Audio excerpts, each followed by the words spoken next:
Hi, my name is Shawn Chandler. That's my friend Chris Ford. Oh, he's down below me this time. And then also in between Chris and myself is our friend Chandler Riley. And Chandler is from the Arrow podcast, and he has agreed to join us today as a special guest for a special episode. But before we get to that, Chandler, how's it going? Would you care to introduce yourself and your podcast a little bit? Yeah. Thanks so much for having me on. It's really exciting. So I'm Chandler. I'm one half of the voice of the Arrow podcast. My other co-host, his name is Tony. Couldn't be here with us today, but Tony's a really important part of the show over there. We at the Arrow, we started just about 2 years ago now. Actually, our 2-year anniversary probably just passed, and we didn't take note of it because we recorded our episodes in advance. So we got to kind of take a look at that. But we started the Arrow podcast 2 years ago, just on an idea of like, hey, let's rewatch the show. Let's rewatch Avatar and make a podcast just reviewing the episodes. I myself am a mental health counselor. Tony is on his way to being a social worker. So we take a little bit of a mental health spin into the shows as well. And yeah, we just like to have a good time. The Arrow Nation is growing and it's still strong, and we really just like talking about Avatar and a lot of other things in nerd culture as well. We get a lot of times just to talk about kind of whatever we want to. Awesome. I think Chris has like the introductory questions that all guests must answer in order to participate. Real quick, randomly, Shawn, we have not reached our 2-year anniversary yet. I have to look because it would have just flew past me. July 13th, 2018 is when our first episode. Oh, so we are coming up. Oh, that's pretty cool. Yeah, so we should do something special, although we probably won't, honestly. I probably won't remember. But you know what? This is it's 2 weeks after 4th of July. So I'll just try really hard to remember that. 2 weeks after 4th of July. You know what's funny is I just had Chandler was like, hey, introduce your podcast. You know what? I have a feeling anybody that knows about our podcast probably knows about the Arrow because it's in like all the exact same places. It's like every search, everything it shows up in the exact same spot. So I imagine they already know. But yeah, thanks again for joining. We're very excited. It's always fun just to have guests and add a voice of reason to the insanity that is this show. But I think that we love having guests too, and we like kind of making some cameos in some other shows. I think that the Avatar podcasting community is like incredibly friendly. The amount of us that are out there, it feels like we're not even in competition with one another. We're all just out here trying to help each other out. So it's really cool. Yeah, definitely. All right, opening up questions, which we asked all of our guests. We've only had one so far. All of our guests. But still. Yeah. You know what? Heather was on one time, so two guests. Oh, yeah, that's right. Yeah. Heather was on. She doesn't even count. Heather, that's fine. I mean, she doesn't count. She's your wife. We share a microphone. That means she don't count. Share other things. Anyway, doesn't matter. All right, question. What element would be your element of origin? And also, how did you start watching Avatar? Awesome. So my element of choice is air. I have always known since day one, since the first time I watched Avatar: The Last Airbender, I was like, air is the best. Nobody can tell me otherwise. You guys can try to tell me otherwise, but you're not going to convince me. You're not going to sway me. Air is just, I don't know, something about it, just the freedom that comes with it, looking back at the history of the air nomads and seeing flashbacks of the air nomads and seeing, just how much fun they were having and how free they were. And I don't know, something about it just really, really resonates with me. And a lot of my friends who know the show well and know me very well also say that, oh yeah, you'd totally be an airbender. So that's where I'm at.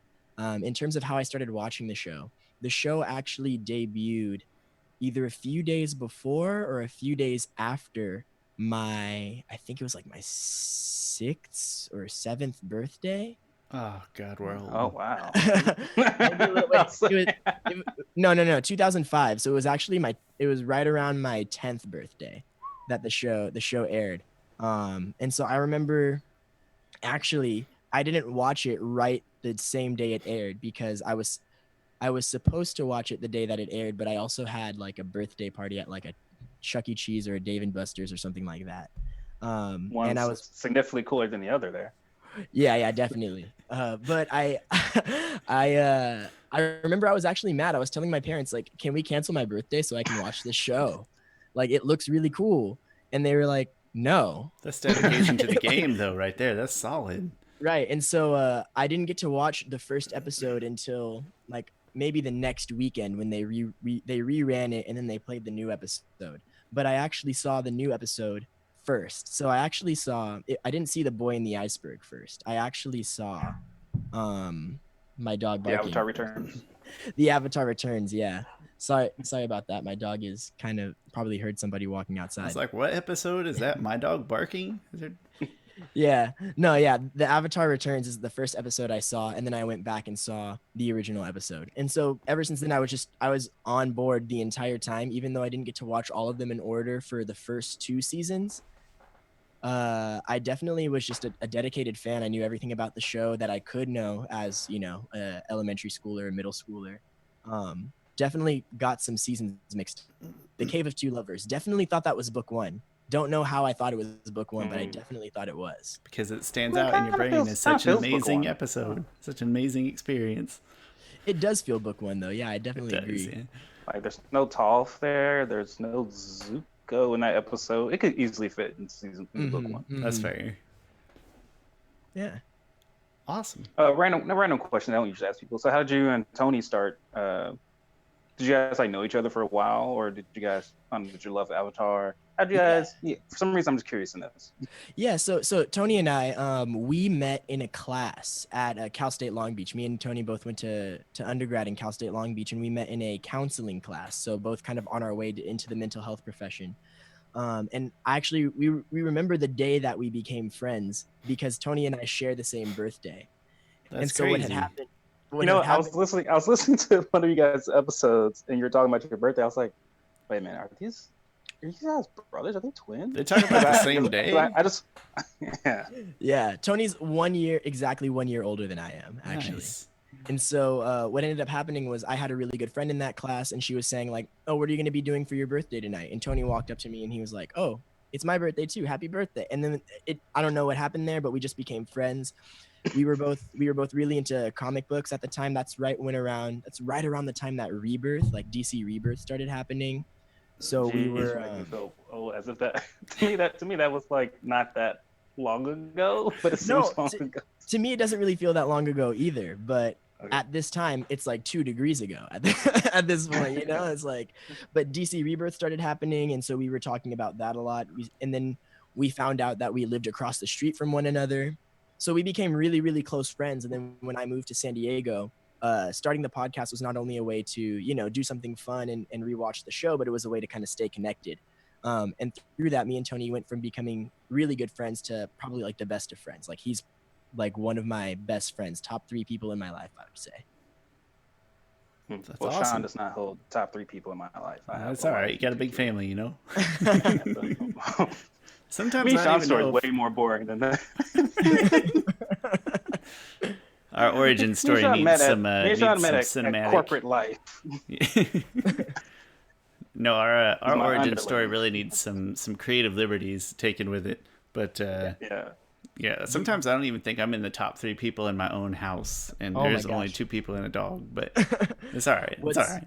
What's the Cliff Notes version of this origin story over here? We worked at Payless Shoe Source corporate headquarters together for like 5 years. Oh, wow. Give it 4 or 5. I kind of get the dates mixed up. So back when Payless Shoe Source was still a thing in North America.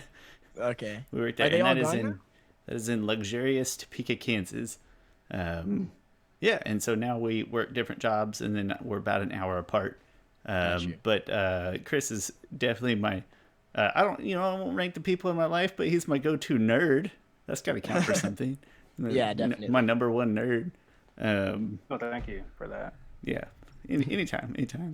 But hey, not to hinder the conversation, but we do have a big episode planned for today, a special episode actually, and it's got about 15 elements baked into it. So I think if you guys don't mind, we will go ahead and get started, because for today's special episode, we're going to try to replace March Madness in our life in some small way by hosting our own Nonbender tournament. We're going to determine who is the best Nonbender.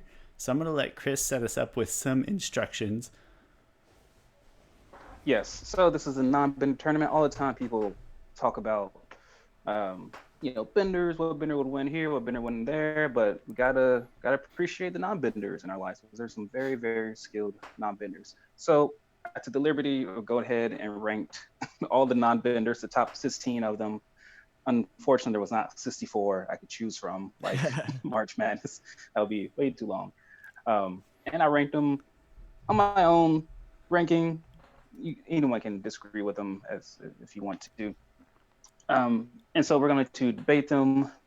Each one of us kind of just talk through match by match who we think would win. And since the three of us, we can easily come to a good tiebreaker. And then we'll go match by match, and we'll eventually get to the best non-bender and Avatar, The Last Airbender universe. So both Avatar, Last Airbender, and The Legend of Korra.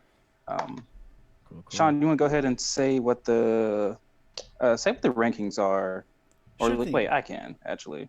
I can do it as well. It doesn't matter. Okay, whatever. You'll mispronounce fewer names. You will I will. mispronounce fewer Okay, names. so I do have the ranking here. So number 1, I ranked at Piandao. So he comes in. What they call the ranking? What they call KU's ranking? What do they call that? Seed Overall, or no, one first seed. That's Number what I'm one looking for. overall. Yeah. Number 1 overall seed, Piandao, Master Piandao. Number 2, Ty Lee. Number 3, Suki. Number 4, Asami. Number 5, Jet. Number 6, Amon's Lieutenant. 7, Hakoda. 8, The Blue Spirit. 9, June. 10, Sokka. 11, May. 12, the Yuan Archer, the main Archer guy. Mm-hmm. Number, I forgot what I was at. 13. Wait, what? 12? Boomy? 13 I Boomy, forgot right? 13 Boomy. Yes, 13 Boomy. 14 Long Shot from the Freedom Fighters. 15 Pipsqueak, and 16 the Duke. So it sounds so like Oh, I'm sorry, I interrupted you. No, go ahead with the matchups. It sounds like the idea here is that we'll spend a couple minutes having a discussion, and then we will essentially come to like a vote to push one person on to the next round. Oh, all right. Yes. In that case, I think if you guys are ready, I am ready for battle number 1, deathmatch round 1. And that is Piandao and the Duke, the 116 game. Will there be an upset in the 116 matchup? I say let's to start the discussion, I say no. An upset here, I can't really see it. I'm really trying to think of anything that the Duke can do against Piandao. He's probably a little bit better at hiding, being so small. But obviously hiding doesn't win you a fight. So I can't really tell how the Duke would be able to win this one. Especially in the, we talked just a little bit before we started about kind of where we were thinking a bending arena, like in a pro bending match, but just with non-benders, like an enclosed space. Hiding not gonna play a huge role here. Right. You know what? I would love to hear also within the discussion. I don't know about you guys, but I filled out like my entire bracket also, almost in a predictive way. So I'd love to know just also who you predicted, whether or not that jives with what we ultimately vote. So like who we think will win? Well, Because right. I know just who I just think your will actual win. prediction if you took down your own bracket. Oh, I did I not did not fill do out my own bracket. Oh, okay. No. Well, then never mind. Bad idea. That's all right. I say bad ideas sometimes. I looked at the list and I said, okay, based off of like where the bracket's set, I think that this person's gonna win. But Okay. we'll talk about that toward the end. That's fair. All right. I just did it for fun. I was like, I kind of want to decide who I think will get through these. And I wish I had, but it's too late now. Screw it. Yeah. Do it live. Great reference. Yeah. Yeah, I don't know how much discussion this one merits, really. I love Piandao, and so unless somebody puts up a strong vote for the Duke. Okay, so we are covering their whole entire, pretty much up to their point in that we know them. So for like Avatar characters, be from the point in comics, and Korra characters pretty much up to the point in the current comics. And I like to think outside the box here, but I can't really think of Duke. I mean, he has a strong helmet. He does wear a good Yeah, That's that's a what I'm good looking stuck. helmet, yeah. I'm stuck like the helmet, but that's your head. The sword is everywhere else. Yeah. You know what I'm saying?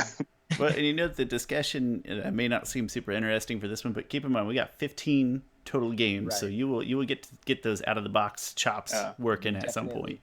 Definitely will. All Yeah, right, I'm gonna go ahead and just give Piandao this win. let's this do that one. This will probably be the shortest match. Yeah, I think that's and it's supposed to be, right? That's just how it goes. Right. This one should be much better in my opinion. We got round one, number 8, Blue Spirit, number 9, June, the dreaded 8-9 matchup. Okay. My big question here, because we all know who the Blue Spirit is, right? Like we know Zuko is the Blue Spirit. We're just ignoring Zuko bending and just going with him as the Blue Spirit. Essentially, as he never in his Blue Spirit guys, at least to my knowledge, and probably Chris's, I would hope he would correct me if I'm wrong, but he does not ever bend as the Blue Spirit. So I think that's all we were going off of is the standard sword play. Right. There's only a few people in the world who also know that Zuko's the Blue Spirit too, if I'm not mistaken. So that's true, and the mask is gone. The proof is gone. I like the episode when he throws the mask out. I'll kick it out just by saying I voted for the only Aang and Iroh knows for the Blue Spirit. Oh, and Zhao, but he's not alive. Oh, yeah. I mean, he's not alive. Nah, he's I voted Blue Spirit just thinking that I put, and I noticed throughout the entire bracket, my mind, like in a tiebreaker, I usually weighted toward like formal training. Like Zuko has so much formal martial artist training, and he's got 2 swords, which I feel like I value a little bit above a whip personally. So I picked him, but I appreciated this as a good 8-9 matchup. But my vote will go towards Blue Spirit. I think my vote also would probably go towards Blue Spirit, and I think my biggest thing is if you look at, I know that this is not an actual Blue Spirit appearance, but in Zuko alone, for example, right? Like before he breaks out his fire bending, he's actually able to hold his own against the earthbender that's coming at him with just his swords when he's trying to conceal his identity and not be the Prince of the Fire Nation. He does end up getting knocked out eventually, but I think that the fact that he was able to hold his own, I don't know if I have any record of June having any kind of feats of, holding her own against so many benders, right? Yeah, and in Zuko's credit, he was trained by Master Piandao, so that has to stand for something. June, man, I love the character of June so much. Weirdly enough, she doesn't appear in a show all that often. I just really love that scene of her in the bar, just taking out everybody. She does seem more agile than the Blue Spirit does. Think about the Blue Spirit, the escape scene though, like when he's that's mostly Aang. Or I could be mistaken. I guess it helps to have the Avatar around, I suppose. I do think that this wouldn't be a blowout by any means. I don't think that this is like one where the Blue Spirit takes it over June. I see June as kind of like this Black Canary, Black Widow type character that we just don't get to see very much from. I think that if maybe we had one more episode with her, 1 or 2 more episodes with her, where we could actually see what she was doing, but what we ever see is the episode in the Fortune Teller, and we see her in the finale, right? Like we see 2 times where she shows up, and both times she has a really great showing. I mean, she's able to make it on this list, but at the end of the day, halfway up the list too, like that's no slouch. But yeah, I don't have enough information either.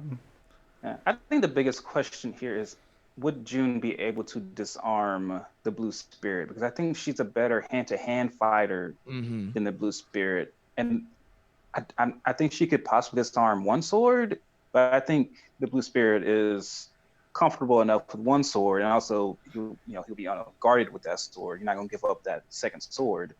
That he will still be able to fight off June. Yeah. I mean, my vote would also be to the Blue Spirit. I kind of wish I didn't rank it this way. I would have liked to see June go a little farther. A little bit farther. Tough right? breaks. Yeah. Well, and let's be honest, there are some other breaks in this list that are even more challenging or frustrating. Maybe not as close to games, but some tough breaks in here. So Uh, Well, yeah, uh, your list was almost crueler than the March Madness that we put together with Beyond Portal Cast and Beyond Bending, where Aang and Zuko went against each other in terms of who's your favorite character in the first round. Like, that was Oh, that was a geez. cruel start right there, man. yeah. Very cruel. Well, So, it happened. That's that. Yeah, that is hard. I like one that we got. You I get- like one that's coming up here a whole lot, but we'll get to it when the Okay. time comes. For now, Blue Spirit, we okay Blue with that Spirit one? yeah, Blue Spirit takes it forward. Semi begrudgingly. Okay, next game, number 4, Asami versus number 13, Commander Boomy, the Wow, yeah, non-bender put some respect on Boomy. his name. That's good. Commander Boom. Well, I should have typed it in, but it's okay. He knows I respect him. I have a hard time calling an upset on this one. Just there again, what I see from Asami and the weapon that she has at her disposal, trying to picture her in a fight with a Boomy is, I have a hard time finding any reason to pick Boomy to win.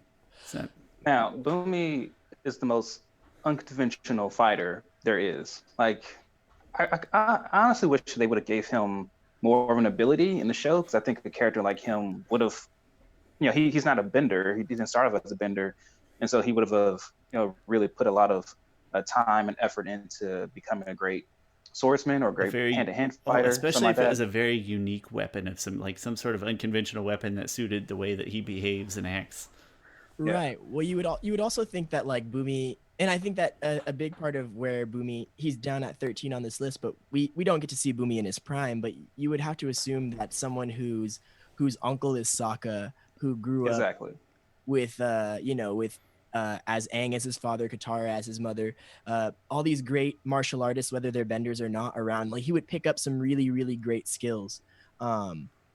So it's unfortunate we never get any kind of scenes of him in his prime, because I think that if we did, maybe he would definitely be able to hold himself better in this fight.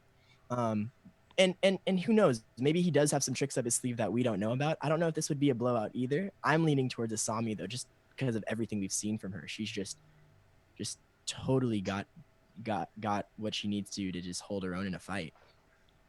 She got that. Yeah, that Sami Euclid's is.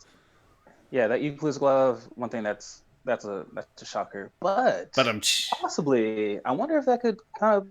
Boomy operates in a mode of accidents. Like there's almost he has like a superpower almost of like a domino, where like something unlikely could happen, but because it's Boomy, it could possibly happen.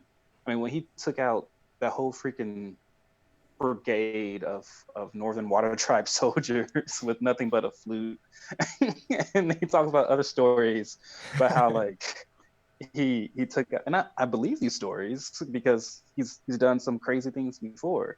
I mean, I could see an upset happening here. Everything logical in my mind tells me just go with Asami, but also I just like imagine that scenario where Boomy's just like crawling around Asami, trying to get away from her. She's like controlling the fight the whole time, and then through some accident, he turns her glove against her and electrocutes her. That happens maybe 1 out of 10 times, but I could see it happening. I also think that like Boomy being kind of like the guy he is, he's a little bit bumbling, he's a little bit clumsy. I think that Asami might let her guard down in a way where he would be able to take advantage of that at some points. You know what I mean? I was thinking the exact opposite. I was thinking Asami's very not rigid, but very, what's the word, like disciplined martial art style would hold up perfectly well against Boomy's accidents or anything. But it's funny how that could. I mean, all it takes is one trip up, right? And then you've got your own Equalist glove in your own face. I think at the end of the day, I still have to go Asami on this one. I hate to like have not been contrarian one time yet, but I think I still have to go Asami on this one.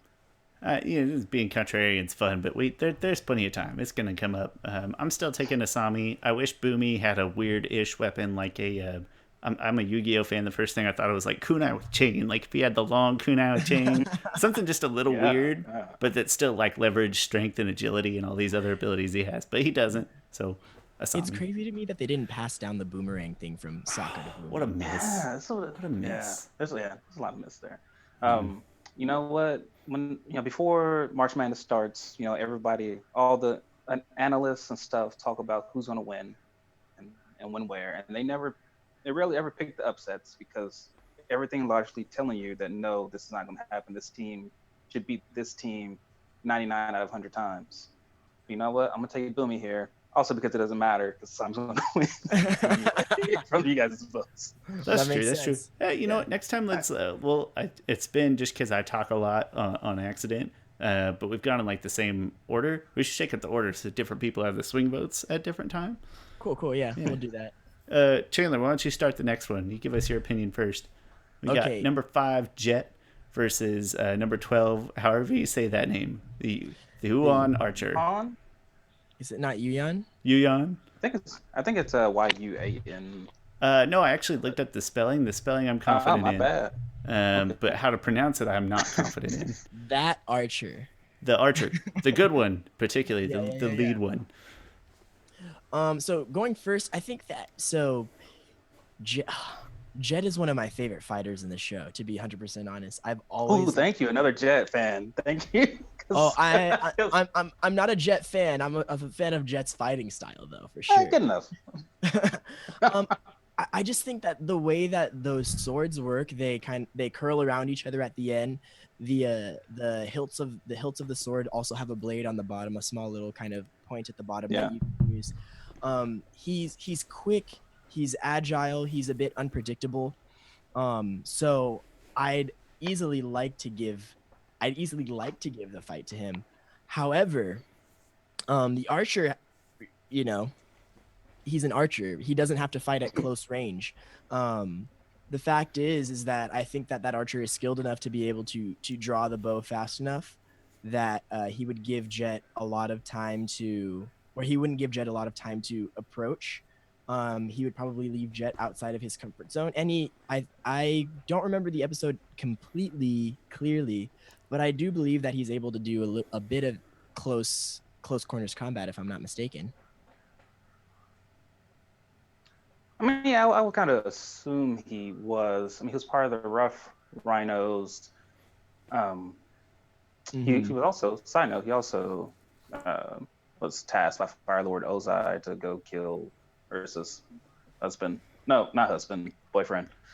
That doesn't matter.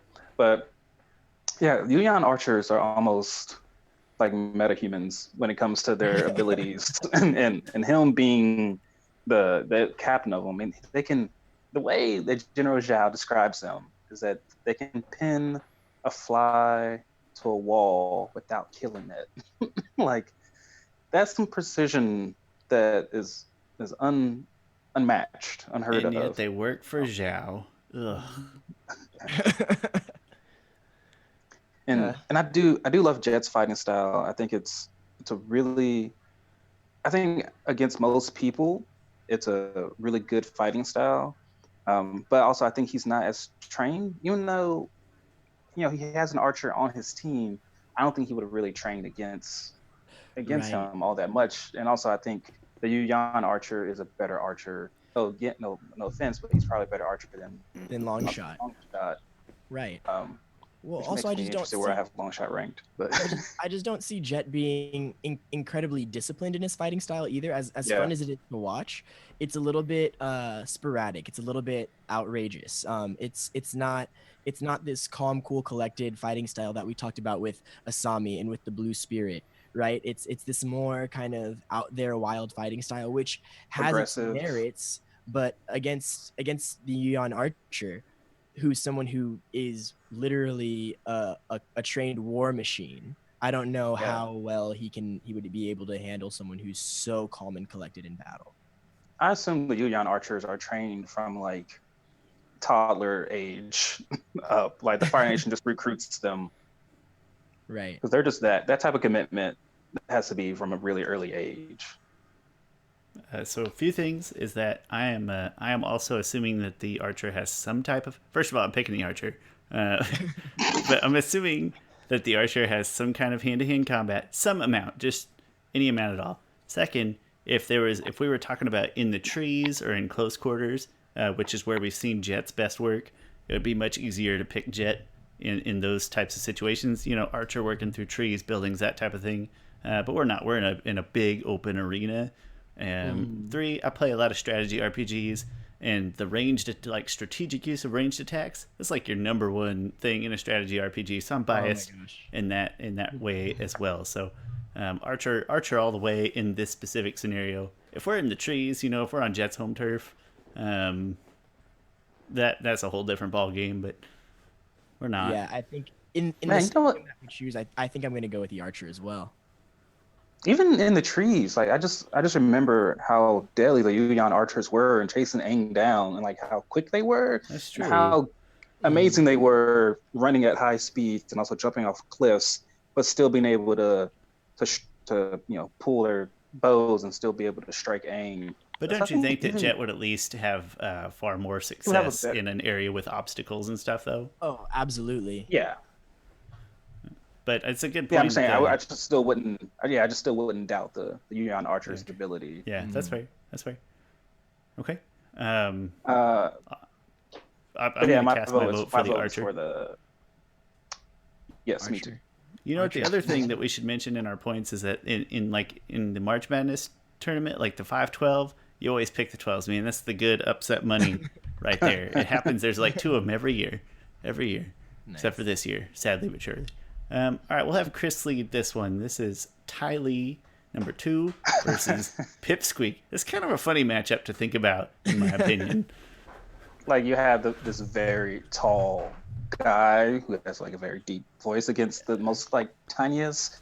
Now I'm thinking about we should have the most feminine episode. The most feminine. Oh, by the way, and I also want to point out that when Chris ranked these.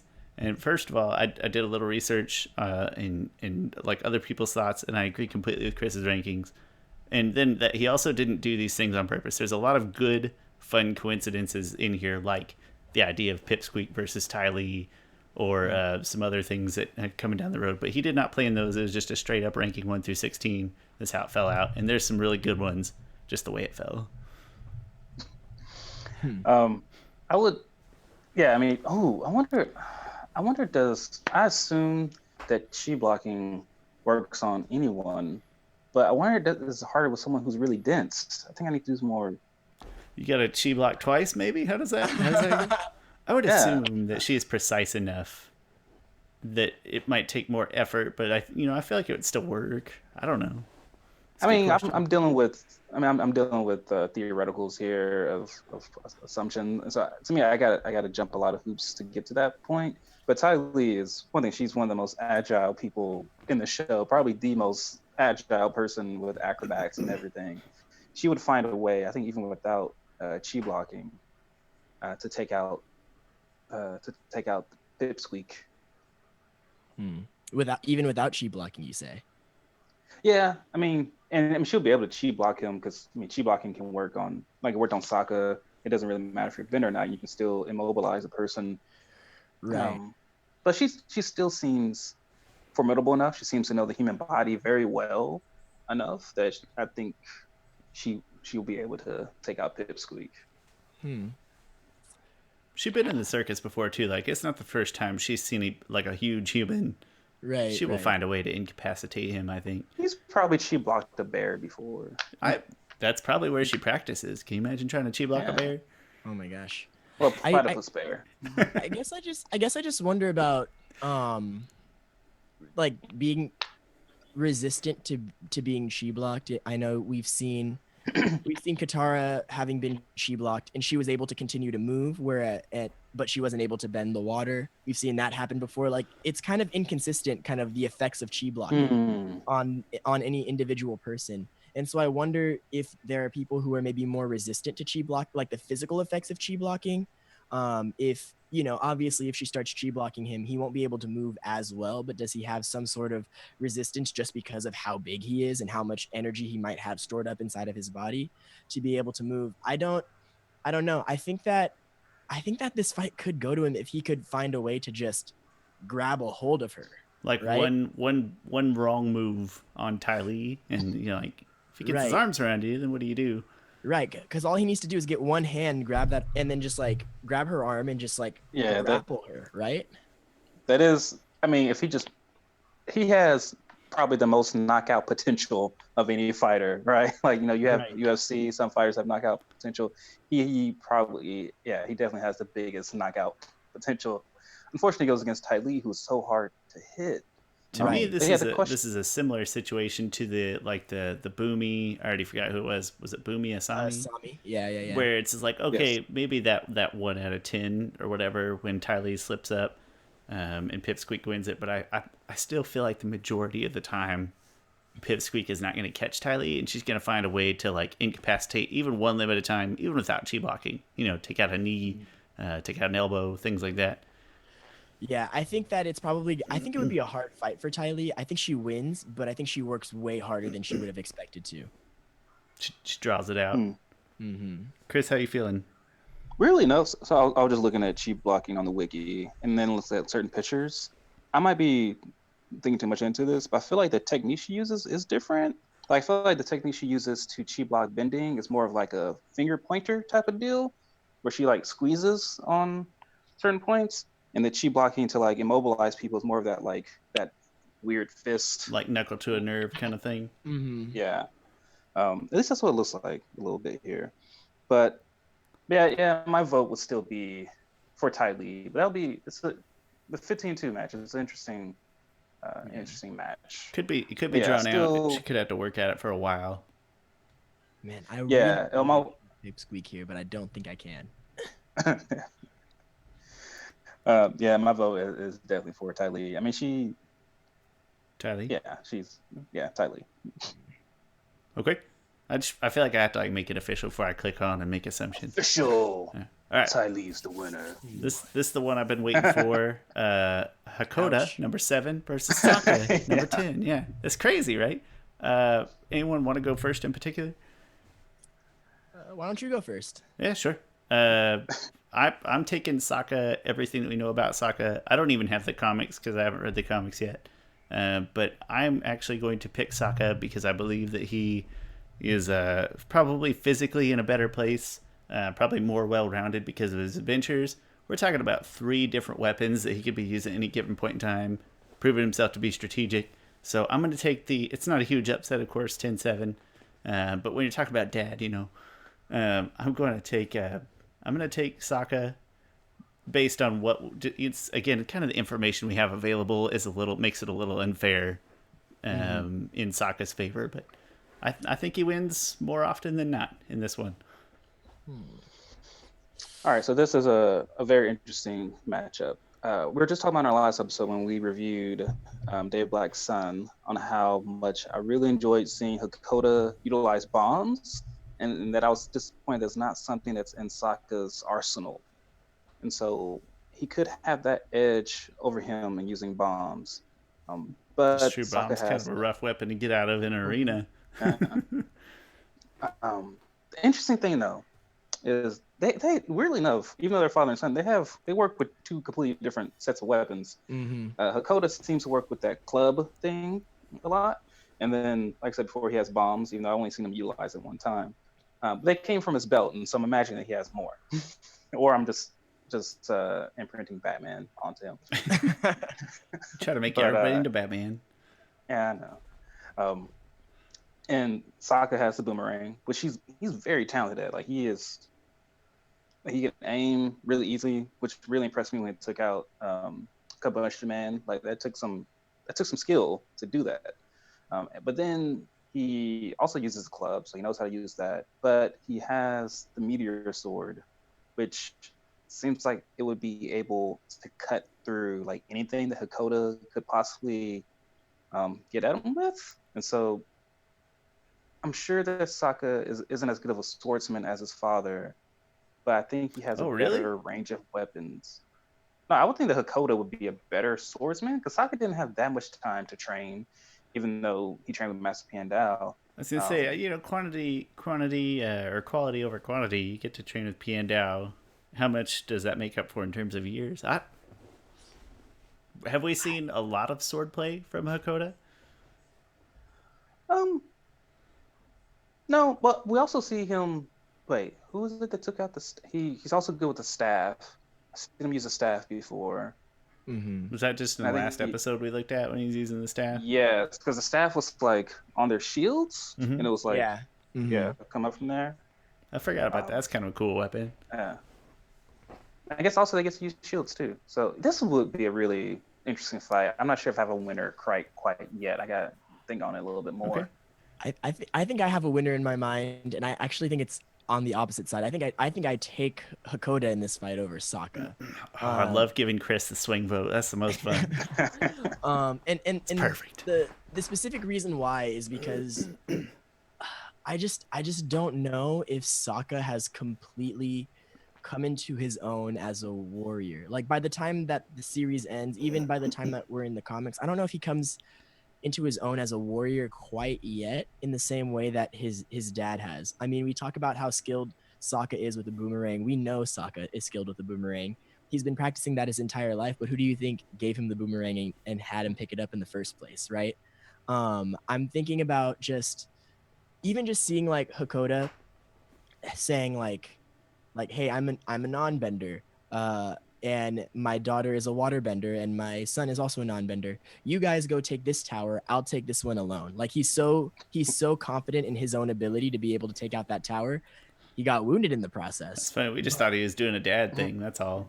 We weren't thinking. Yeah, we like actually a just talked confidence about that standpoint. We were last just like, episode. Oh no, Yeah, I've always thought it was a confidence thing because that's a great perspective or different.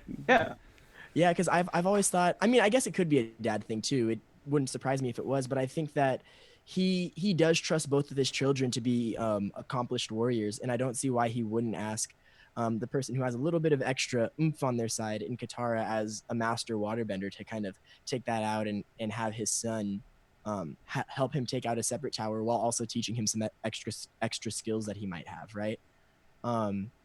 Also, just like looking at Sokka and Hakoda, like there's just an incredible size difference between the two of them. And I don't think that size counts for nothing either. And just in all that, I think Hakoda is stronger. I think he's more well practiced. He's probably, I think in terms of agility, I think that they're both relatively agile. I don't think one beats the other. I think that Sokka has some skills that he can use against him, but I think that Hakoda takes this fight, in my opinion. I think the thing for me that's going to really decide this matchup is experience. And Hakoda has been on the front lines of a war that really when it comes to the water tribes, they are completely, to me, ill-equipped compared to the rest of the Fire Nation. Right. And I mean, he's had some success there. And so, I mean, he's been in close combats pretty much all his life.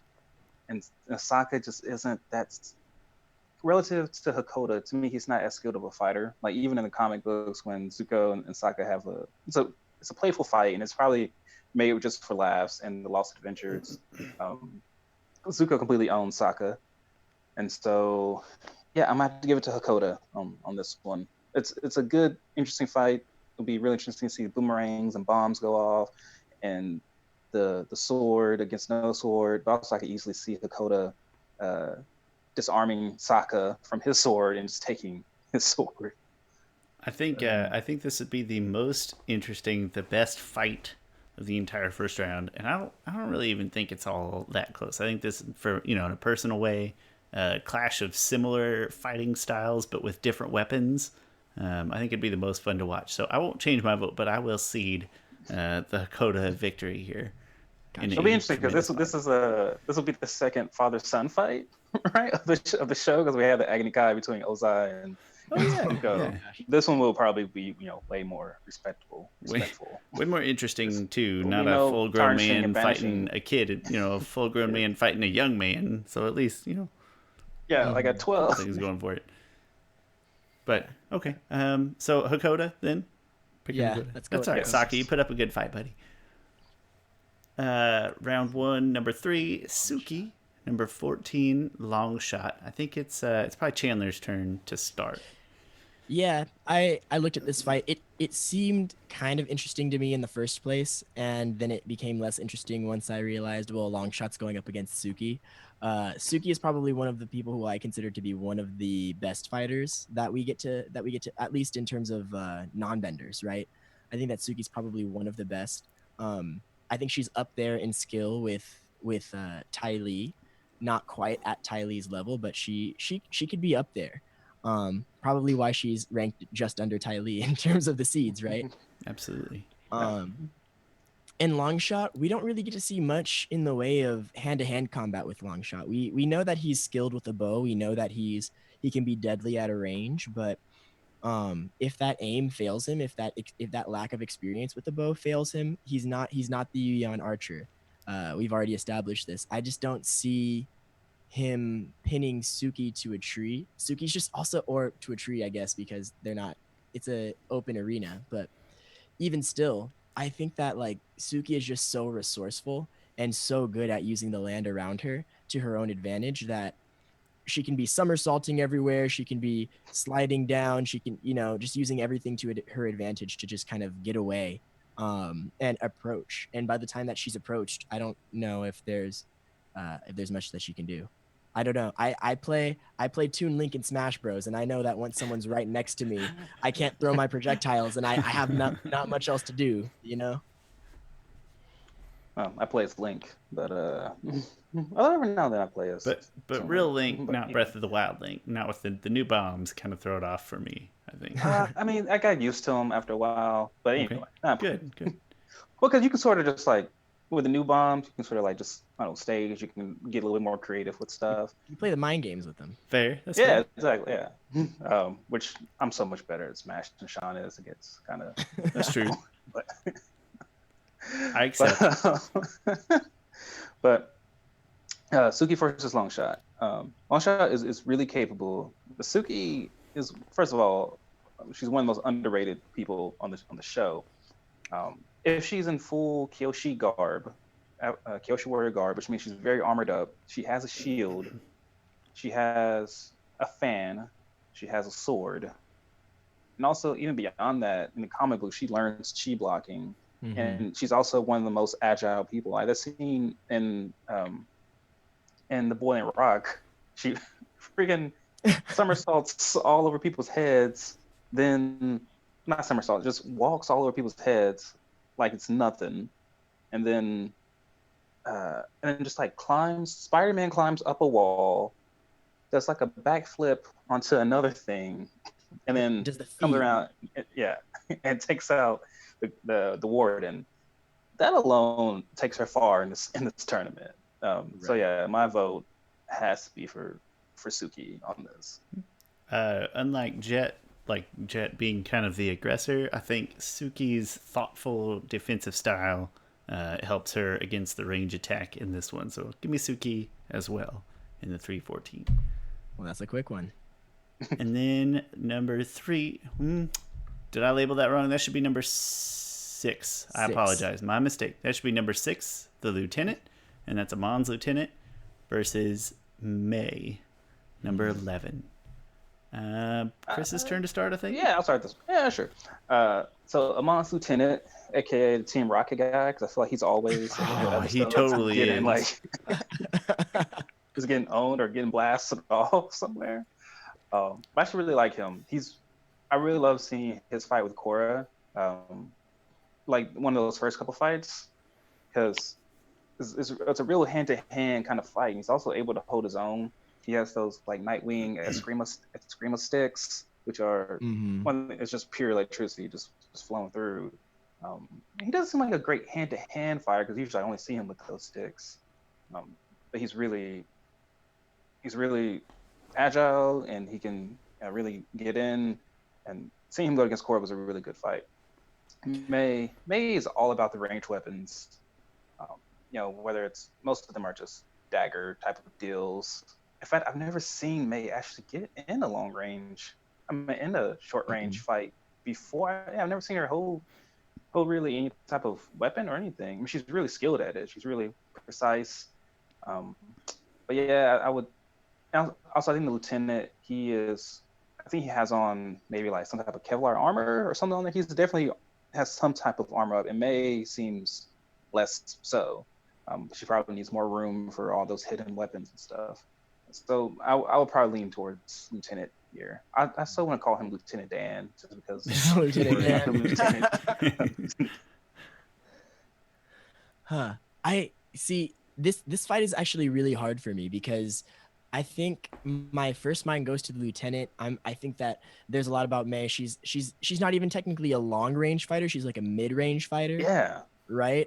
Like the daggers and the arrows that she throws, you can't throw those from long range. You can only be at a specific medium range. You know, maybe a couple, like a dozen yards at most. Right. But the thing that always brings me back to like swinging things in May's favor is that Azula personally handpicked her to be a part of her squad to chase after Zuko and the Avatar, right? That Azula, the person who only acknowledges power in people, doesn't acknowledge weakness, only acknowledges their skill and their power. And she was like, you know what, Ty Lee, May, you are going to be the two that are going to, you're going to hold your own and you're going to stand beside me because you're the only two people who I trust to support me because you're that skilled. I trust you that much. I feel like that says a lot about the skill that May has that maybe we don't ever get to see the full potential of here. But being acknowledged by Azula in that way, I feel like speaks a lot for itself, right? Yeah, I mean, I think it definitely does. I've never been I don't know what the right word is. I've never liked that May has these sort of abilities that she does because she doesn't demonstrate any other like characteristics or traits of a person who would have a very technically refined martial art of any style. She's not dynamic in any sense with the different ways that she is attacked. I don't see any like KO potential or anything like that from her. So I'm definitely voting for the lieutenant.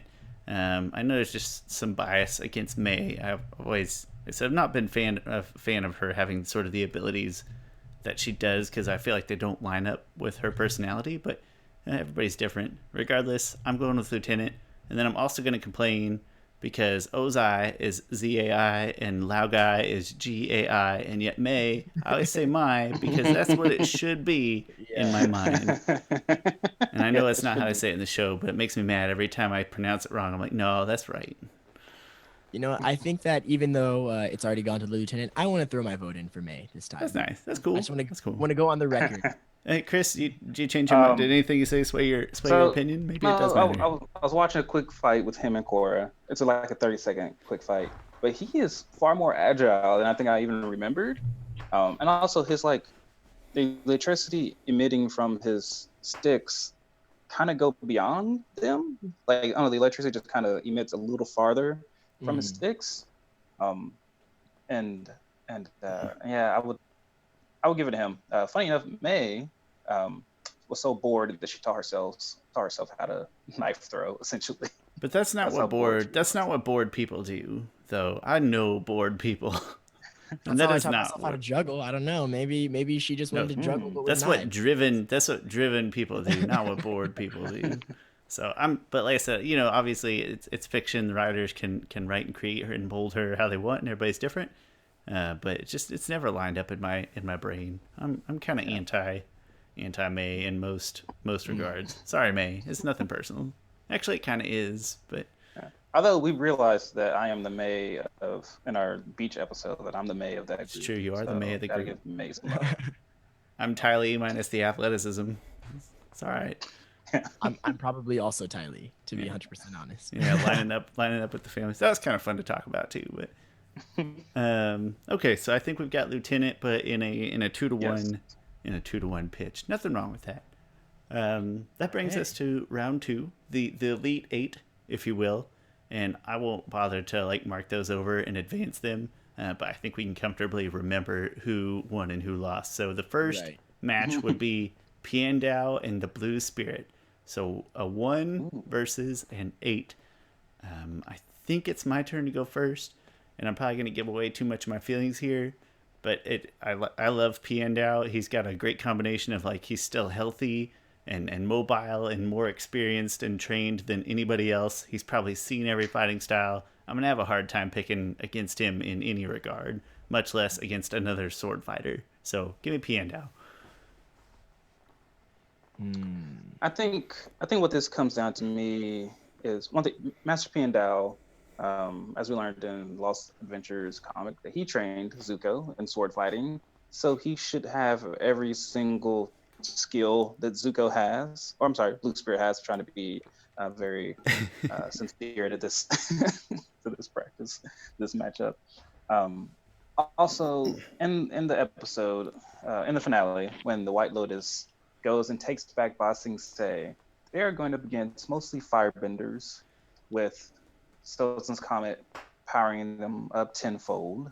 And Master Piandao, who's not a bender, goes in, still takes out a bunch of people. I am not certain that the Blue Spirit could do the same. Yeah, I have to agree with you there. As much as I really want the Blue Spirit to win this battle, I think that just Pandao has the skill and the experience. He's the most renowned sword fighter in the world, and so I think that as much skill as the Blue Spirit does have in fighting, and I think that something inside of me wanted to say, well, maybe something comes out in the Blue Spirit and he's able to like, Goku his way through it, or Naruto his way through it, or whatever. I don't see it happening. I just don't. I'm with Pandao all the way. Yeah, so it sounds fairly unanimous. We don't want it to be boring, but he's the one seed for a reason. That's true. Yeah. I mean, what situation can I even think of that the Blue Spirit would win? It would. If Pandao dropped his sword, and so then it was two swords versus no sword. I don't. Yeah. If the Blue Spirit ambushed him, but I don't even see Pandao getting ambushed. He seems like a very alert. Like he's not gonna walk into any traps or anything. I don't know. No, he's not getting caught off guard. It's a bad matchup. You at least got to come at him with a different style or something. Catching another sword fighter that he trained, that's a bad matchup for the Blue Spirit. But yeah, honestly, like even though did we already eliminate the? No, we haven't. Okay. Yeah, like even that could be a better matchup down the line or what have you. But another sword fighter. Okay, so there's no next slide here. So just going down to Asami versus the archer, and I believe it is Chandler's turn to lead the discussion. Oh man, the one that I really didn't want to start, huh? I know. Well, you don't have to cast your vote right away. Just kick off our what do you call it? Get the juices flowing. Asami versus the archer. This is a good one. I didn't think it because, I didn't really think much about this one. My problem is that I can't remember too many specifics about the archer except for what he looks like. Other than I know that he's incredibly skilled. If we're going with a I don't really know what I can give to Asami in this specific matchup. That this is just a guy who's at the top. He's like his physical peak. He's at the top of his game. He's probably one of the most skilled combatants in an entire militia. And Asami is, a very young adult with an electric glove. If you compare them the two that way, you know what I mean? I just don't see what Asami has going for her here. Yeah, I think this is one of those matchup issues that we have here, because Asami doesn't have she doesn't have armor to go up against an archer's arrows. She doesn't have a weapon to even hit against one, because I feel like Avatar characters are somewhat quick enough in their reaction speed that they can sort of block arrows, or they can cut them. Mm-hmm. But she doesn't. That's not her type of weapon. Her weapon is an electric glove. She's a great hand-to-hand fighter. She's very agile. But to me, that's not going to play as big of a role here. It's a matchup issue, definitely. It's going to be a super discipline, one well-timed strike is going to end it. It might not be a knockout, but it's one well-timed strike going to turn the tide and end it, right? Just from two very disciplined characters. But I'm having the same issue where I'm having a hard time imagining Asami more often than not getting in close enough to the archer to actually do damage hand-to-hand style. Right. I'm having a tough time seeing it, so I guess I'm leaning the archer. It's tough. It's the archer. That's the biggest issue is Asami doesn't have an opening. If she had an opening, if there was like a clear path to an opening for her, I think could be different. I think it could be debatable, but there's no opening for her. Okay. Yeah, the only way I can see Asami win is if I bended the rules and and said that she has access. Chris, this is no bending here. Yeah, Nicely done. I like that. It was an accident, actually. I liked it though. If I've been in the rules and said that Asami had access to some of her mech suits, but she doesn't. That's not one of those things that she constantly have access to, so I can't really give that to her. But if she was in those mech suits, I mean, Arrow's not gonna do anything against either the butterfly, the hummingbird, or any of her father's mech suits. So without those, she really has no chance. Like you said, it's a thing about not finding. She's unable to find an opening here, so I got to give it to the Yuan archer. You know what? We got to have a good Cinderella story here. So nothing wrong with that. Which hurts me because I love Asami. She's one of my favorite. Yeah, she's great. She's great. I think if you watch all the Legend of Korra and Asami's not in your top handful of characters, then you're probably not watching right. There's not a right or wrong way to watch, but sorry, Asami. It's okay. I've been a little bit hostile toward the community about their treatment of the Legend of Korra series in general, and I think a lot of people aren't watching it right, but that's just my opinion. That's fair. That's fair. No, I can't. I have such a hard. I'm in a lot of Facebook groups, and I find it so hard not to just like yell at people like, "Why are you guys not loving this?" Shut up. I'm not gonna say season 2 is great, but I'm also not gonna sit here and pretend like season 3 wasn't one of the best seasons of Avatar ever. Exactly. Yeah.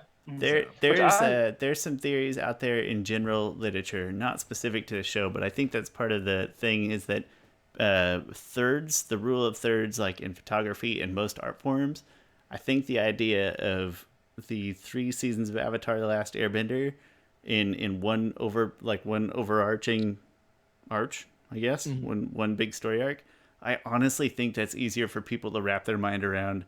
I like this holistic rule of thirds group of episodes more than I like the less connected episodes of Korra, bigger, broader. I think it's easier for people to grasp. I still like ATLA better, but I've grown at least more level over time. Yeah. In my opinion, I say the same thing. I think Last Airbender, more consistent, better show overall. Korra, higher highs, lower lows. See, that's really nice. So I'm pretty much exactly the same thought as you as we divert into this conversation. But hey, what better time? It's the first time he's been around. Let's have the talk. Yeah. To me, Korra does have, like you said, higher highs but lower lows. Like it makes more mistakes that I think if they redid it, they could easily fix those mistakes.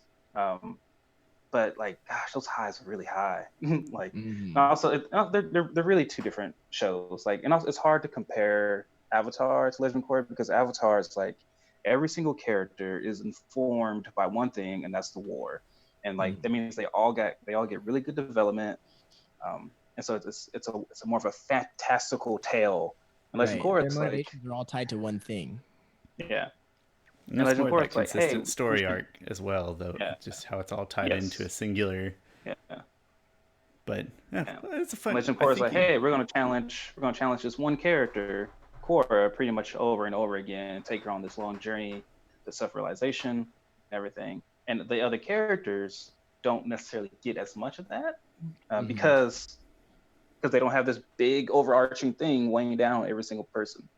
Right. So 2 completely different shows. I love both of them pretty much equally, which is weird because I haven't always felt that, but I've watched Legend of Korra probably on my 5th rewatch of Avatar. I finally came to the conclusion that it was better than Batman the Animated Series. It took me a long time to come back because Batman the Animated Series is like it's in my DNA.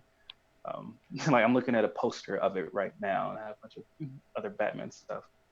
So it took probably my 5th rewatch to admit that. It probably took my 5th rewatch of Legend of Korra to be like, oh wow, I love this show as much as I do the other one. Even though I think it's fairly not as good, but that's just because Avatar doesn't have as many flows. Yeah, no, you're completely right there. I think you've both articulated it magnificently. So in the bracket of ATLA versus Legend of Korra. Just kidding. Different conversation for a different day. At the moment, we have what should be an interesting matchup, I think, is number 2, Ty Lee, number 7, Hakoda. Interesting, and maybe Chris's turn to lead if I'm not mistaken. Yeah, sure. So this is like a matchup of weapons versus non-weapons. Man, yeah, so Hakoda is far more experienced than Ty Lee. So if we use Sokka as sort of a measuring stick in this fight, because Sokka has fought Ty Lee a couple times, he was able to. Well, that was a lucky headbutt, but he was able to like somewhat hold his own against Ty Lee. And I think his father, being far more skilled than he is, can do a much better job at that. Also, his father probably has a wider range of arsenal, and he has far more experience. And I just kind of find it hard. Maybe I find it hard to grasp that Ty Lee, this like 14-year-old girl, could beat this well. I mean, I shouldn't find it hard to grasp because the kids in Avatar are all amazing and they're all like the best benders, no matter what their age is. Right. But gosh, it's an interesting matchup because Hakoda does seem smart enough. I think he would have to know, in order to win, he would have to know what he's getting into, that he can't get into too close a range with Ty Lee.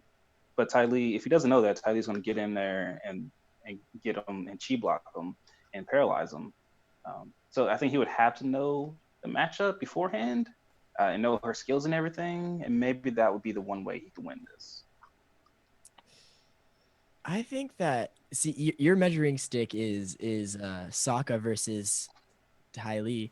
My measuring stick is the Boiling Rock and seeing Hakoda's reaction to Suki, right? Oh, okay, yeah. Nice. I think that the closest thing that we'll ever get to see of Hakoda's skills and Ty Lee's skills together at the same time is that episode, because Suki is probably the most comparable fighter on this list to Ty Lee. Yes. And in that sense, I mean, I guess we don't have any dialogue or any kinds of thoughts that Hakoda would think that he wouldn't be able to beat Suki in a fight. That's not where his mind was at there. But if you remember, Sokka and Hakoda taking all of their energy to get up to the top of the tower, and Suki just gets up there instantly. Both of them are out of breath, and then Hakoda's like, "Well, that's some girl you've got there," you know, like. Yeah. I want to be able. I keep going back and forth in my head because I'm like, Hakoda is the more experienced fighter. Hakoda is probably better at reading the movements of his opponents. Maybe not better than Ty Lee, but he's definitely skilled at that.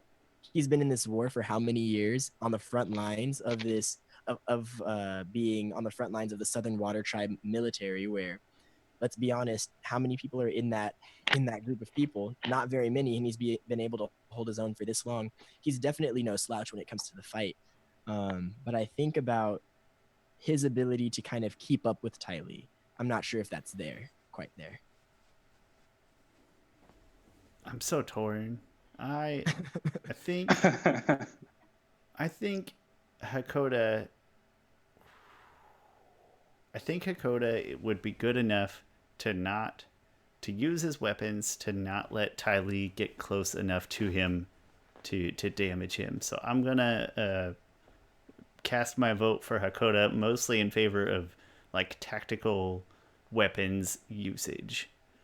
I think Chris mentioned like knowing about the fight beforehand. You know, if you're the 7th seed, you're looking ahead at that 2:15 matchup, taking a little peek ahead, overlooking your son, and you're probably guessing Ty Lee.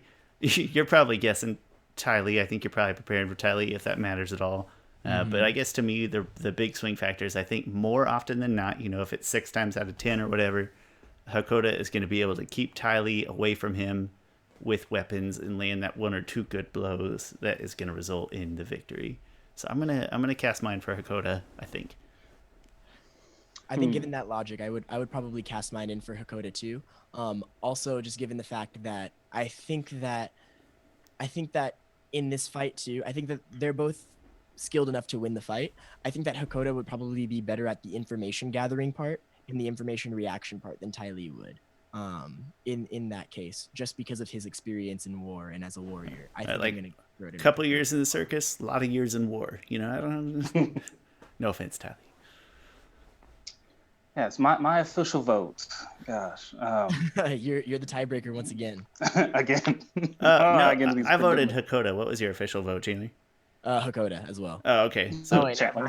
Chris, you don't matter. That's true. I don't matter. Okay, yeah, I don't matter. Okay, but my official vote. I think Chandler, what you said about your measuring stick to Suki, because I think this match is not going to be a quick match, and possibly Ty can outlast him, or maybe that was just being an old man, being out of breath, and maybe he wasn't like training that much in jail or something. I'm not sure, but.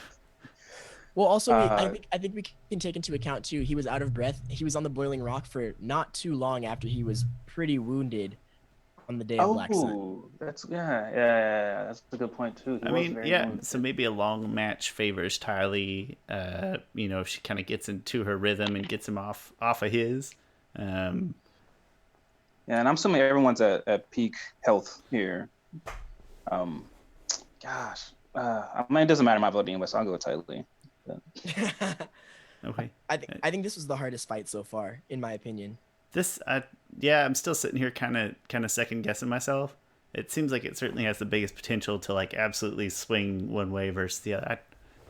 6 out of 10 in my mind. That's kind of what I'm looking for. But all right, proceed with Hakoda. 2 out of 3. Yep. That makes the next match Suki versus Amon's lieutenant. I really like Suki's in a tactical way. Chris, I don't know if this is going to get your approval, but in a tactical way, if there's a Batman on this list, it's Suki. Like, she seems to me like she is the most studious opponent on this list. Maybe Piandao, but just in terms of studious opponent. And then I don't know why, but the fans strike me as a capable defense. Fans in the armor and the shield as a capable defense for the lieutenant's sticks, his shocker sticks, his, what do you call it, equalist weapons. For some reason, it feels to me like she'd be able to sort of debilitate those sticks with her fans in particular. So I like Suki in this one tactically. Chandler, have you read The Rise of Kyoshi? No, Tony got it for me for my birthday, but I have not been able to read it yet. It's amazing. Okay. Never mind. I won't mention something that good. Because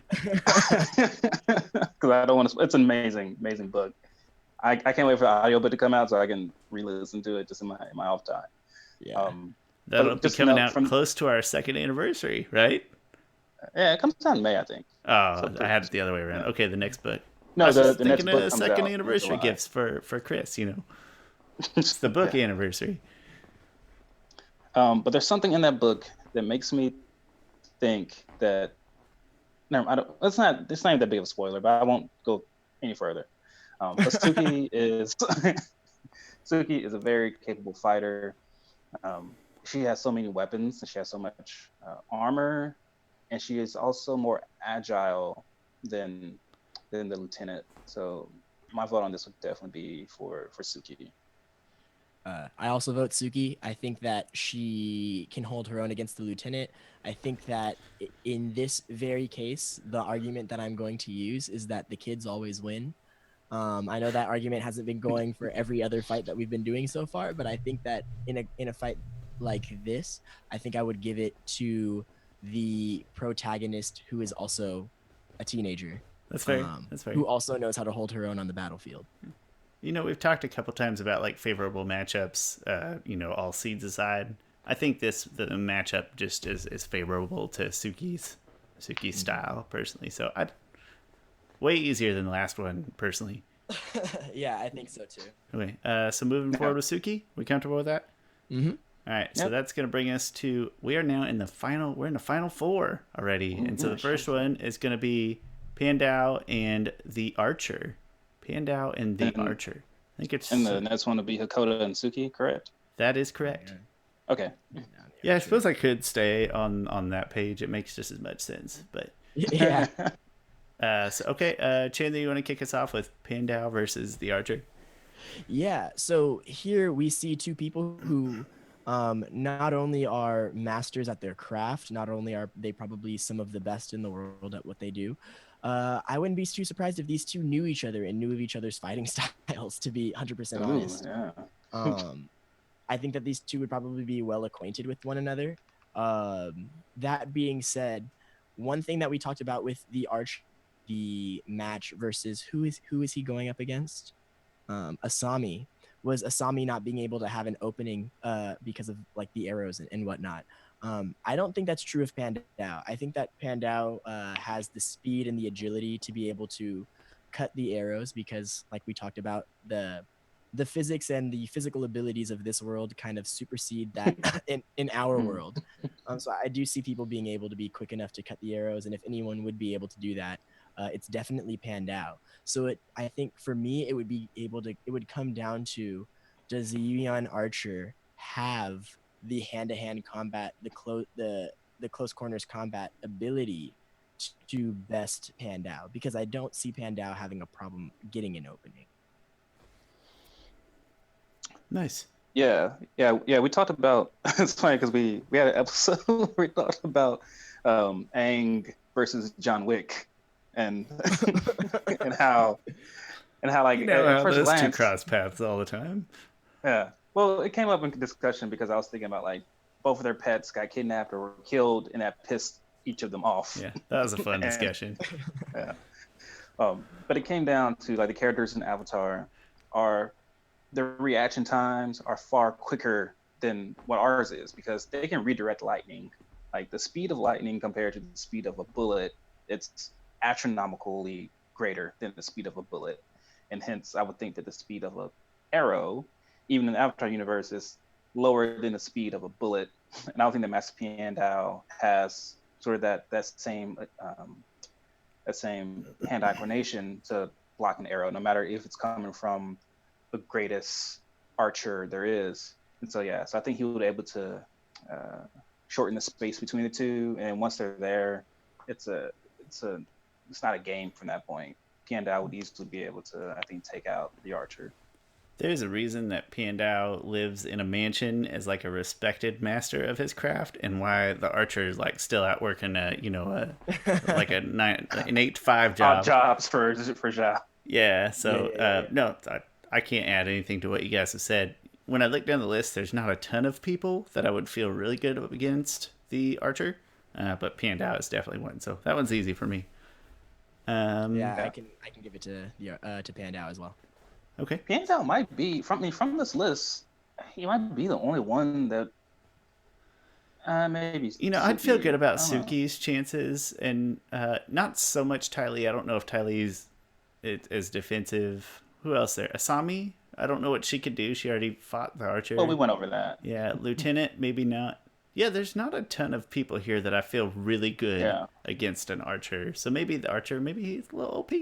Maybe a little OP. Maybe I didn't rank him high enough. I was ranking them more so against like each other, I guess, and not like just how they all fall. And for some reason, the archer. I mean, it's more of a matchup thing, really. Yeah. Well, and the archer, like if you're looking at it from a character standpoint, like how high can you rank this one-off archer? Like I don't know. So I think you did it right. I wouldn't even question that for a second. No, and I think that in true like March Madness style, in any kind of tournament, there is always this one person who's not ranked very high, but that has just this very specific skill set to carry them pretty far into the tournament. That archer is Steph Curry at Davidson. That's what that guy is. He's ranked where he's supposed to be, but man, he's gonna win some games. Ty Lee. So the next matchup in the Final Four is all is right, no upsets. We just Ty Lee, number 2, Suki, number 3. A couple of fighters that we have already compared a couple of times. Not Hakoda. It was Hakoda. No, I'm sorry. Did we say Hakoda? Yeah. You're right. We did. Yes. Oh, shame on me. Okay, well there was an upset. All is wrong with the world. No. Okay, number 7, Hakoda. Number 3, Suki. 2 people close to poor Sokka's heart. Close to Sokka. He can be watching from the sidelines, still banged up from his matchup. first Sokka I watches think- his dad or gets beat by his dad, then he has to watch his dad fight his girlfriend. Let's see what Oh happens. man, it's it's a rough life sometimes. Grow up, kid. Sokka seemed the type to put his woman over his father, and his father probably the type of father to be like, yeah, I get it, son. Like, His dad would be cool with it, I think. Like, no disrespect. yeah. I wish I had a I guess Stephen A. I'll- Smith impression right now. I would absolutely, and I mean no disrespect, but I have a bad Stephen A. impression. Chris, it might be your turn. Yeah, I think so. So Hakoda versus Suki. This is like age and experience against youth, but Suki has a lot of experience on her hand, and she hand to hand wise, she seems to be a better hand to hand fighter. At least I've seen more displays of her being a better hand to hand fighter. When it comes to weaponry, they both have a lot of weapons. Suki has a fan, she has the sword, she has the shield. Dakota has a shield, a staff, a club. That's pretty much what he uses. And so neither one of them uses any like mid-range attacks. Although Suki uses her fans in a fairly mid-range capacity oftentimes. So I could see her like using that more so as a distraction, and then getting in and delivering blows. And also she knows how to chi block, and that's probably the greatest differentiator between those two. That she can kind of just, even if she can get like one arm immobile, that starts to give her even greater advantage. I think I stand by what I said. I think Suki is the best tactician on the whole list, other than maybe Pandao. She just strikes me as extremely studied against hand to hand, against weapons. I think that she would comfortably navigate Hakoda's arsenal of weaponry and find ways to strike back at mid or short range. So I would like to pick Suki personally. Yeah, I'm looking at this list, and so it's interesting because my logic for Hakoda beating Ty Lee was the experience, right? Like he has more experience than Ty Lee. He has more experience than Suki just by means of age. Suki's probably a more accomplished warrior than Ty Lee, I would say. Yeah. But in this fight, one of the things too is like Ty Lee didn't have weapons against Hakoda. But what I'm seeing here is basically a Ty Lee that knows how to use several weapons versus Hakoda. That's kind of how I feel, Yeah, I think that Suki is agile enough. I think she's skilled enough with the weapons that she does have at her disposal. What is Hakoda has a staff? Is that right? Yeah, he has like a staff, a shield, a club. The Batman bombs. Pretty much. Well, He's probably out of bombs by round 3, though. Let's be real. He can replenish. I don't know how I feel about that. If I'm using Fire Emblem logic, I'm pretty sure staffs beat swords. So. But no, I think that Suki has what it takes to take this matchup against Hakoda just by sheer having the agility comparable to what Ty Lee has, while also being able to wield the weapons. And it doesn't hurt if she's in her full Kyoshi garb either. That extra layer of protection. Yeah, for me, I think that the two things that puts this over for Suki's column is that she has way better armor. I think the Water Tribe armor, even though it looks freaking BA, like the wolf mask on there, it's pretty cool. It doesn't looks more so for warmth and not necessarily for for guarding against attacks. While the Kyoshi Warrior armor looks like it's just made for it. Looks like they have chain link mail in there. Actually, they do have chain link mail. Now I think about it in there. So she's just built for it, and also the chi blocking aspect of it. To me, is going to put Suki as the winner in this fight. Well, also with that armor, I'm thinking about like the fact that it's a dress, right? The fact that if you're a fighter and you're trying to see where your opponent's going, you're going to want to be watching their footing, but you might not be able to discern Suki's footing under a dress. You know what I'm saying? Yeah, that's probably would have been one of those things that Hakoda would have trained himself to do, but then he goes against Suki and he can't do that. Right. I agree. I don't know that this one. I mean, surely a good fight, but I don't know that it's a hard decision. So that brings us. Suki wins it, so that makes a championship round. I'd like to make a proposal for the championship round, if you guys don't mind. So it's Pandao and Suki. And I tend to like give away my guesses right away. I'm gonna try really hard not to do that. I feel like we each pose or posit some information, some thoughts, and then at the end we'll go through give our votes. And then my suggested order would be that I'll give mine first, and then Chris gives his, and then we'll make Chandler the guest have the swing vote, the standing opinion. Okay. No, is that how do you guys feel about that, or am I thinking about this wrong?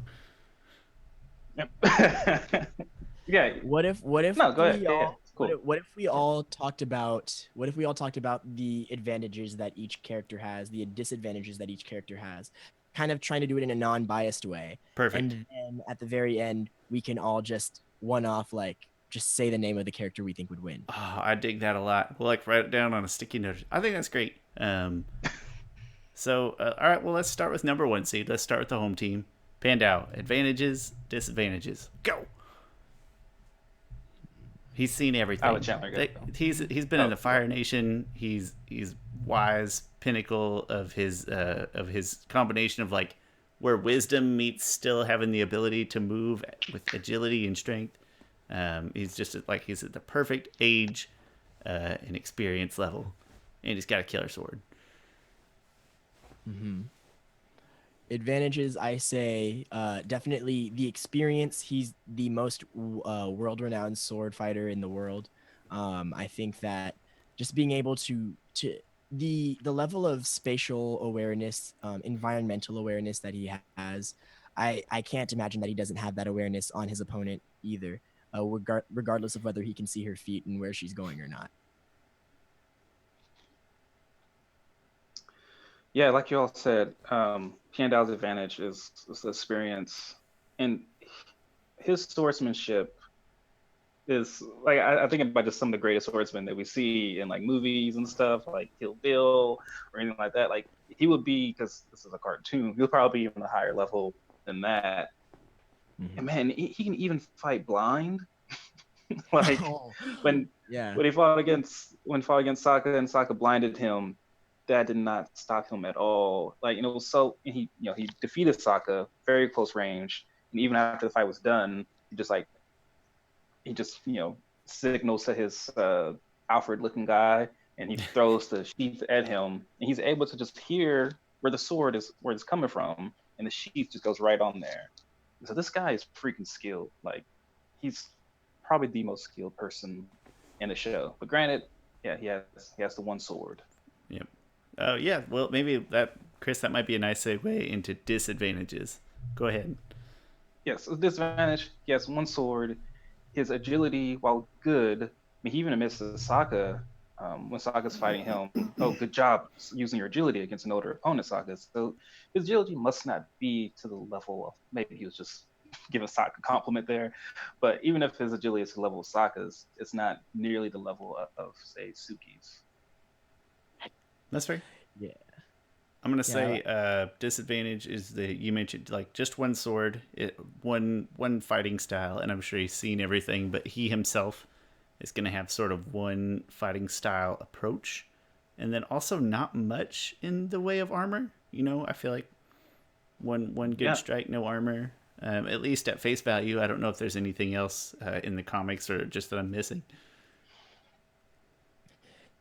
Yeah, I also agree. I think that the one sword probably doesn't help him out very much. I think the age, we keep talking about him being in his peak physical form. I don't know if he believes that he's in his peak physical form. Sorry, I didn't mean in peak physical form as much as there's some kind of age in there where you very wise and very experienced, but still completely physically capable.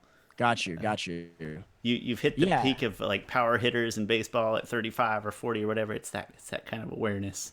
Got you. Yeah. I mean, in that sense, I think then the idea that he's slowing down. He's a bit older, and I think that a disadvantage is that how does he fight if he is somehow disarmed?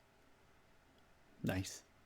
Okay, so let's go to the other side then with Suki and advantages. Suki advantages. All right, I'll go. Suki is she has a wide range of weaponry, which which is she's skilled at all of it. Chi blocking is it's one of her great equalizers. When it comes to fighting, she is fairly skilled, and her agility is. I almost want to tie her with Ty Lee. That'd be really interesting. Like I just want to see them get into a gymnastics fight off or something like that. That agility is great. I think again the armor, we talked about the armor underneath, but it's chainmail, but it should be I don't know, it's not going to deflect any big sword swings or anything like that, but it will at least prevent her from some other scuffs and scrapes that might be debilitating to other people. And then also, if there is a style that Panda hasn't seen, maybe it's one that was developed on this tiny, fairly remote island. Mm-hmm. Yeah, I think that the element of surprise in terms of what her fighting style is a definite advantage for Suki. I think that the agility for Suki, and I also think that just the fact that she has the shield, she might not be as skilled as Pandao in the sense of being a wielder of a sword, but a little help from her shield never helped with deflecting some attacks while also keeping up the offense. In the way of disadvantages, I think that the fact that if she would try to fight him with a sword, I think that he's definitely not falling for any tricks that she has up her sleeves in the sense of he's probably been on the other side of a sword more times than she's held one, right? So I think that that's probably a big disadvantage, is just that lack of experience and that lack of dexterity that he currently has with the sword. I guess that's more of an advantage to him, but his advantages are obviously her inherent disadvantages. Yeah, her biggest disadvantage is the lack of experience. But man, it's a tough fight because you have two of the most skilled warriors that there is. So the way that I could see Piandao winning, I'll say how I think they could both win. The way I see Piandao winning is he just breaks her down little by little, right? He probably takes one weapon away at a time because he's probably 5 steps ahead. That he's thinking, all right, take this weapon away, take this weapon away, take this weapon away, and he finally gets to her he just has her a checkmate essentially. The way that I could see Suki winning is that chain link, because a sword going against it, it's not necessarily going to slice through it. I think she's good enough protecting her head. She also has a headdress that's metal, and so there's only like a finite amount of area that he can get to. Also, maybe I'm just over exaggerating here, but I've seen in I'm thinking of Mulan. That's what I'm thinking of. So in Mulan, when Mulan is going up against the head of the Hans, right? She has her fan, and he stabs at her. The fan goes through the fan, and then she closes the fan, and then loops it, and then she grabs the sword. I love that movie a lot, and so I can see that happening in that case. Her somehow on the fly, learning in the fight and making adjustments necessary to take him out, and also maybe doing a little bit of getting in close in contact and cheap blocking a little bit, because Sokka was able to get in fairly close, and she's way quicker than Sokka is. Granted, man, that it's hard to kind of use that fight because he wasn't going that hard on Sokka. He was talking about practice right there is what he was doing. Yeah. Mm-hmm. So I don't know, but you guys don't have to be dumb like me, but I wrote mine down so I can do it like a reveal. I wrote mine down too, actually. Excellent. All right, Chris, you got something to write it down? I got a tablet. I'll be, which is zooms in there. I'll be even more of a whiz kid. I don't know what I'm saying. Wagering on Jeopardy or something here. Hopefully okay. Hopefully it doesn't show up in the reverse or something like that. You guessed go and you wagered for it. Go for it. Oh, is that the most I can do this thing? Anyway, this is good enough. All right. Ready? So just on 3. 1, 2, 3. No, let's do Oh, that. nice. Oh, Oh, did I write mine nice. backwards? Oh, I wrote mine backwards, didn't I? Oh, that's so sad. I wrote mine What did backwards. what did yours say, I Shawn? did. I did Pandao. Oh, me and Chris appeared to choose Suki. Excellent. Yeah. Excellent. Hey, it would have been sad if it was a 3-0. You know, that wouldn't have been any fun. How about some rationale? What was your swing factor? Yeah.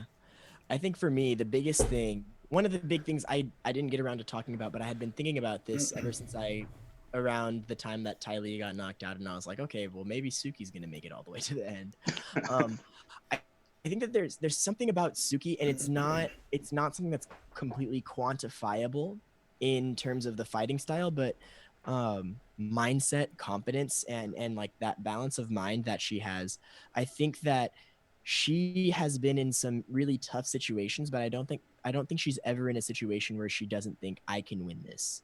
I think that level of persistence, of course, Pandao has that too, being as experienced and as well practiced as he is. But I don't know, something about that determination, that optimism, and that perseverance that Suki has, along with the other skills that we already know she has. I think for me, it gives her enough that at least half of the time she would be winning. And so when it's a coin toss, I kind of choose somebody.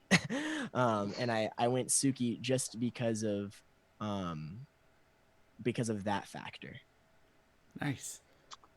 Yeah, for me, I chose Suki because it came down to quantity over quality in this case. Because I mean, they're both quality in all these things, but Suki had a little bit too much armory and weapons. I think that she was able to overcome Master P and Dial's just one sword. I mean, she had the fan, she had the shield, she had the sword, and then she also had just her armor on herself, which that's very thick armor and it's chain link. And like to me, that's almost a shield in of itself. And she's still very agile in there. Um, and I think in order to disarm her from all these things, Master Piandao would have to open himself up and get in close with her, and that would lead her to be able to cheat block at least some of his points, and I think and that would kind of harm him. Like, sure, he can fight without seeing, and I'm sure he can still do well with with a couple of broken arms. But he gets to a point where you only got like one functioning leg and one fully functioning arm. Like how you just the match becomes a little bit harder and harder to win at that point. And I think Suki is skilled enough and agile enough that she can even overcome that sort of that second win that he will get, or that perseverance that he has.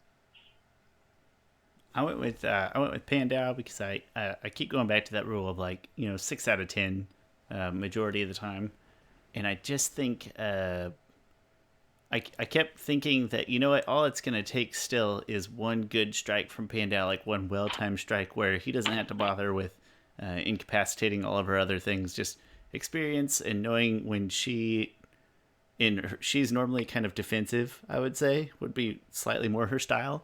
And I think he could get her out of her comfort zone more often than not and force her to attack and then use his reach. And, it may not pierce the chainmail, but it's still gonna break a rib, break an arm.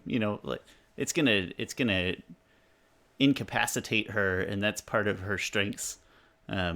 Just using multiple weapons and quickness, and I think he's gonna find a way to sort of debilitate that more often than not. But it was really close, and I'm glad it broke down to these two. I hadn't really thought about it too much before, but these are certainly. I think this is about as interesting of a championship match as it could have been.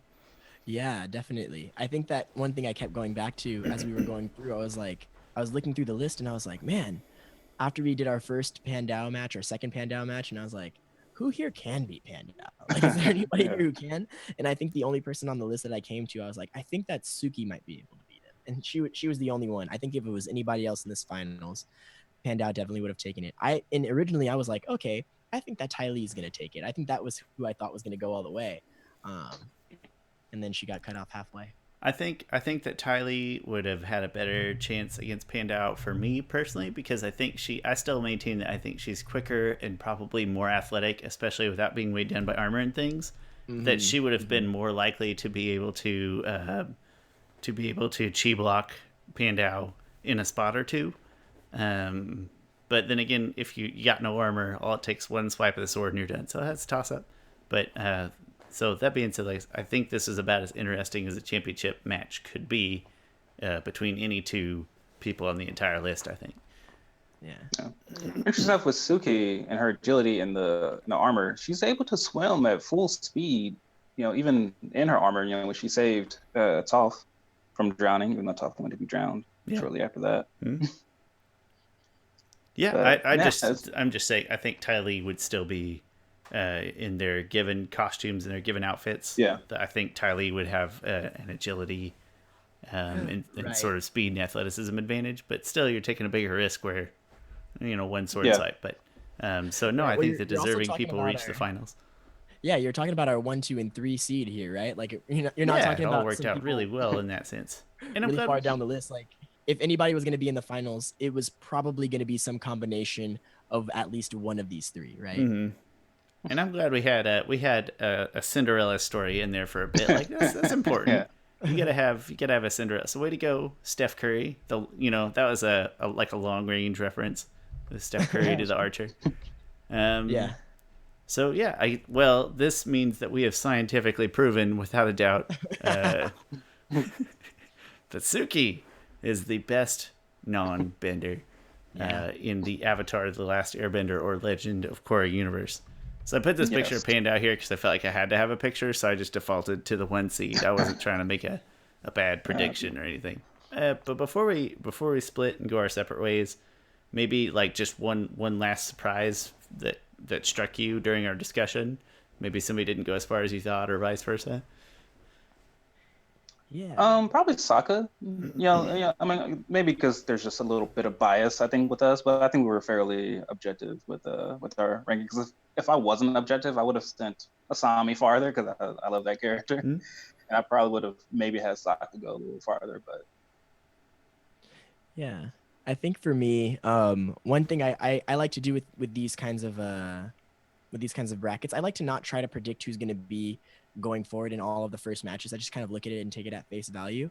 I think for me, the biggest surprise was, even though I voted for Hakoda, was Ty Lee not going over against Hakoda. And then probably second would be Jet not advancing at all. I don't like Jet, so that wasn't a big deal for me. That's fine. I think I was a little sad that Asami didn't get to go a little farther either. But I think that it's just a kind of how the matchup fell, that in most scenarios she could have advanced, but she came up against the Cinderella story. So probably disappointment that Asami didn't go farther. I would have been more disappointed in Sokka, but again, that was another matchup thing of like, it's kind of a win-win. Like, it's either Sokka or Hakoda. Is gonna be happy either way. So Asami for me was disappointing how that fell out, but that's okay. That's all right. I was looking up Tessenjutsu, which is like the art of fan fighting, because it just interested me. So at the bottom of it said, apart from using it in duels against enemies armed with swords and spears, the skilled wielder could also use it to fend off knives and poison darts thrown at him. Like a sword, the Tessen could be a dual wielded to parry with one hand and attack with the other. So I think Suki is probably one of the most, like, she has a great combination of a lot of the skills that all of these fighters have. She's very agile. She has like a bunch of different weapons, and she can chi block. Like, she has the best of a lot of worlds. Yeah, I mean, when you look at her, like, she's got like the brains that like Hakoda and Sokka kind of carry around in their fighting style. Like, you know, she's got a version of that. The agility that Ty Lee has, she's got a version of that. The skill with the weapon that Pandao has, she's got a version of that. Like, she's got kind of everything on the list going for her. Well put. She is my Batman. I'll stick to that. Batman always wins. Yeah, Batman. Well, Batman always wins. Most of the time. They'll always write him back in somehow. That's right. He's never gone. Let's put it that way. He never gets knocked out of the tournament. Yeah. But, well, hey, that's really all I have. It was a lot of fun. I don't know unless you guys have any closing thoughts. I had a lot of fun. It was a nice idea, and I'm a huge sports fan, so I've been trying to find ways to cope with the loss of March Madness. So any little bracket penciling in I can do, to tide me over makes me feel good. And Yeah. what better to do it with than characters from the universe of the best TV show? Yeah, and if you guys want more bracket action over at if you follow us at the Aeropod, and also maybe check out Beyond Bending Podcast and Legend of Portalcast, the three of us, we all teamed up to do another March Madness style bracket with 64 characters, and it's not about who would win in a fight, it's just about your favorite characters. So we might be getting closer to the end of it pretty soon, but there's still time to vote on it. So come on over, find the link, and check us out. Excellent. Well, thank you very much, Chandler, for joining us. Chris, thanks for being here like always. I'm Shawn Chandler. Chris Ford is down at the bottom. That's the Objective Geek on YouTube and Twitter. And Chandler, I don't know if you have personal accounts or anything like that, but you're going to get to him at the Arrow Podcast on Twitter. Tell us where else you are. We interact with you on Twitter. Yeah, so the Arrow Podcast, we're getting more active on Twitter. We have a pretty active Instagram. We have a YouTube channel that may be resurrected from the grave one day, but we have a few little cool videos up there too. So you can look out for us there. You know, we've actually had the best luck with our podcast in terms of viewership on YouTube. So if I can offer any recommendation, find something to slap as a background on there and paste the audio over top of it and get it on YouTube. I know that's how I still listen to most of my podcasts there as well. But obviously it's an extra step of video editing and rendering and all that stuff, even if it's just an image. But if you're able, I do recommend it. I think that gets a lot of it comes through Chris's channel, and they scroll and scroll and scroll and scroll, and then somewhere down there they find our podcast. And Definitely. good viewership from there. So well, thanks a lot, Chandler. It was great to talk to you in person, and we hope to have you back on the show soon. Everyone else, thank you very much for listening and participating. Please leave your thoughts in the comments below. We'd love to know where we messed up, what we overlooked. I wanted a playing game between Foamy Mouth Person and Cabbage Person, but you know what? It just wasn't in the cards. Next time. Next time. So anyway, this has been Avatar: The Last Podcasters. Thank you very much, and we will talk to you next week.